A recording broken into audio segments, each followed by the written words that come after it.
नमस्कार, मैं ललित प्रजापति और 8th पे कमीशन को लेकर बड़ा अपडेट आ रहा है और जो फिटमेंट फैक्टर आ रहा है 3.25, भले इसकी डिमांड की जा रही है, लेकिन सोचिए कि अगर ये डिमांड मान ली गई। हमने इससे पहले जितने भी 8th पे कमीशन पर वीडियो बनाए हैं उसमें फिटमेंट फैक्टर को 2.46 के आसपास रखकर एक कैलकुलेशन हमने आपको बताया है। लेकिन अगर 3.25 फिटमेंट फैक्टर की मांग मान ली गई तो बल्ले बल्ले हो जाएगी। लेकिन कुछ और डिमांड्स भी हैं जो केंद्रीय कर्मचारियों की तरफ से की जा रही हैं।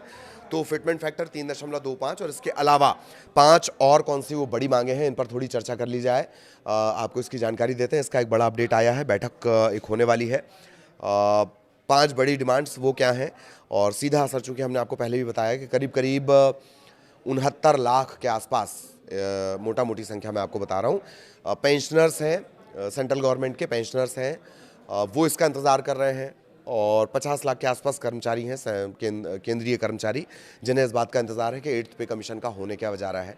8th पे कमीशन की जो प्रोसेस है वो अलग चल रही है, उसके अपडेट भी हम आपको बताते हैं। लेकिन सबकी निगाहें टिकी हुई हैं कि आखिर कब तक ये फिटमेंट फैक्टर क्या होगा। इन सब के बीच डिमांड जो केंद्रीय कर्मचारियों की तरफ से उठ रही हैं वो भी हम आपको लगातार बता रहे हैं। मोटा मोटी 1.5 करोड़ लोग ऐसे हैं जिनकी निगाहें टिकी हुई हैं 8th पे कमीशन और उससे जुड़े फैसलों पर, खासतौर पर फिटमेंट फैक्टर को लेकर। एक बात, जिज्ञासा का अंदाज़ा इसी बात से लगा लीजिए कि अब फ्रॉड जो हैं, जो साइबर फ्रॉड करते हैं, वो 8th पे कमीशन के नाम से एक एपी के फाइल भेज देते हैं। जैसे ही आप उसे व्हाट्सएप पे ओपन करने की कोशिश करेंगे तो वो आपके डाटा को चुराएगी और आपके मोबाइल को हैंग कर देगी। ये तरीका तक शुरू हो गया है। इतनी जिज्ञासा है लोगों में 8th पे कमीशन को लेकर। चलिए अब फटाफट उन 5 बड़ी डिमांड की बात कर ली जाए जो केंद्रीय कर्मचारियों की तरफ से उठाई गई है। दिल्ली में एक नेशनल काउंसिल जेसीएम की बड़ी बैठक में कर्मचारी संगठन अपनी मांगों का पिटारा खोल सकते हैं। इनकी मांग क्या है, कर्मचारी संगठनों की मांग क्या है? इसमें फिटमेंट फैक्टर का है, पुरानी पेंशन बहाली का एक मुद्दा है। तो सबसे पहले शॉर्ट में अगर बड़ी बात कर ली जाए, प्रमुख मांगें क्या हैं?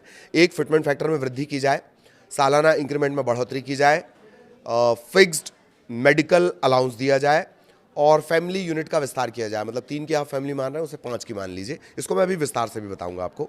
इसके अलावा लीव इनकैशमेंट की जो सीमा है उसे बढ़ाए जाने की डिमांड की जा रही है, बार बार की जा रही है। और पुरानी पेंशन योजना, ओपीएस, ओल्ड पेंशन स्कीम जिसे आप कहते हैं, उसकी बहाली की मांग की जा रही है। मोटा मोटी ये बड़ी डिमांड्स हैं। एक एक करके जान लेते हैं। तो सैलरी में बम्पर उछाल की तैयारी है, क्योंकि जिस तरह की डिमांड्स आ रही हैं, अगर फिटमेंट फैक्टर की मांग पूरी हो जाती है तो ये हो जाएगा 3.35 का प्रस्ताव है। एक्सपर्ट का कहना है कि अगर सरकार 3.35 का फिटमेंट फैक्टर मान लेती है तो कर्मचारियों की बेसिक सैलरी में ही ज़बरदस्त, बहुत ज़बरदस्त इजाफा होगा। इससे पहले हमने आपको 1.46, 2.46, 1.58 इसके हिसाब से कैलकुलेशन बताए हैं। लेकिन अगर 3.55 फिटमेंट फैक्टर चला गया तो ये बम्पर उछाल हो जाएगा सैलरी में। सालाना इंक्रीमेंट की डिमांड भी की जा रही है। मतलब 8th पे कमीशन शुरू हो जाएगा, डीए जो बढ़ता है वो शुरू हो जाएगा, लेकिन सालाना इंक्रीमेंट की मांग की जा रही है। सालाना जो इंक्रीमेंट की दर हो वो 3% से बढ़ाकर 7% कर दी जाए, यानी 5% का इजाफा इसमें केंद्रीय कर्मचारी चाहते हैं। अभी 3% के हिसाब से सालाना रहता है, वो चाह रहे हैं कि इसे 7% कर दिया जाए। तो अगर सरकार 5 पर भी आती है, कोई नेगोशिएशन भी होता है, तो भी केंद्रीय कर्मचारियों की बल्ले बल्ले होनी है। फैमिली यूनिट एक बड़ी मांग है और ये लंबे अरसे से की जा रही है। वर्तमान में फैमिली यूनिट को 3 माना जाता है और सुझाव ये दिए गए कि अब इसे 3 की जगह, इस यूनिट को 3 की जगह 5 माना जाए। अगर इसे मान लिया जाता है तो बढ़ती महंगाई के बीच कर्मचारियों को बड़ी राहत मिलेगी। और अगर ये 3 की यूनिट 5 को यूनिट कंसिडर कर लिया जाता है, फैमिली यूनिट को, तो करीब करीब 66% की बम्पर वृद्धि वेतन में होगी। ओपीएस, हालांकि ओल्ड पेंशन स्कीम को लेकर बहुत सारे प्रदर्शन हुए, बहुत सारी बातें की गई, वापसी की बातें की गई। कई जो सरकारें हैं, विपक्ष की जो सरकारें हैं दूसरे दलों की, उन्होंने इस तरह की कोशिश की, पर यह कामयाब दरअसल हो नहीं पाया है। लेकिन मांग की जा रही है कि ओल्ड पेंशन स्कीम को, पुरानी पेंशन योजना को बहाल कर दिया जाए। लीव इनकैशमेंट एक जो बड़ा मसला है, लीव इनकैशमेंट को लेकर भी बात कही जा रही है। CGHS जो सुझाव और डिमांड्स है, उसमें ये लीव इनकैशमेंट को 300 दिन से बढ़ाकर 400 दिन किए जाने की डिमांड है। और फिक्स मेडिकल अलाउंस 1,000 रुपये से सीधे 20,000 रुपये प्रति माह करने की मांग भी चार्टर में शामिल हो सकती। ये डिमांड्स हैं केंद्रीय कर्मचारियों की तरफ से जो की जा रही हैं। अगर इनमें से 5 बड़ी डिमांड मैं आपको बता रहा हूँ, अगर इनमें से 2 या 3 पर भी कोई हल्की सी भी अगर सहमति बनती है तो सैलरी में बम्पर इजाफा हो जाएगा।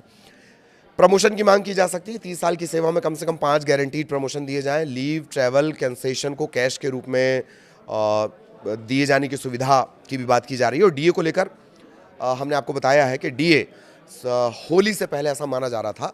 अब तो हालांकि अब तो वो सवाल ही नहीं रहा, होली कब है होली। मीम्स नहीं देखते हैं आप? मीम्स में बोलते हैं ना, होली कब है होली। तो बहुत कम दिन रह गए हैं। तो ये कहा जा रहा था कि होली से पहले एक सौगात मिल सकती है, कि डीए की मिल सकती है। जैसे ही 8th पे कमीशन ऑन ग्राउंड आएगा तो जो पिछला पे कमीशन है, 7th पे कमीशन, उसे शून्य कर दिया गया है। और तब 58% डीए था। महंगाई भत्ता और महंगाई राहत। महंगाई राहत किसके लिए बोलते हैं? महंगाई राहत बोलते हैं पेंशनर्स के लिए। महंगाई भत्ता किसके लिए बोलते हैं? कर्मचारियों के लिए। तो तब वो था 58%। 2% के इजाफे की बात की जा रही थी। और 2% का इजाफा चूंकि 2 बार ये होता है, एक इस सेशन में हो जाता है, इसके बाद एक जुलाई के सेशन में, जुलाई से दिसंबर के बीच में होता है, और मार्च के आसपास होता है। तो माना यह जा रहा था कि होली के पहले ये खुशखबरी मिल सकती है। अभी होली में कुछ दिन है, तो हो सकता है कि इसमें इजाफा हो जाए।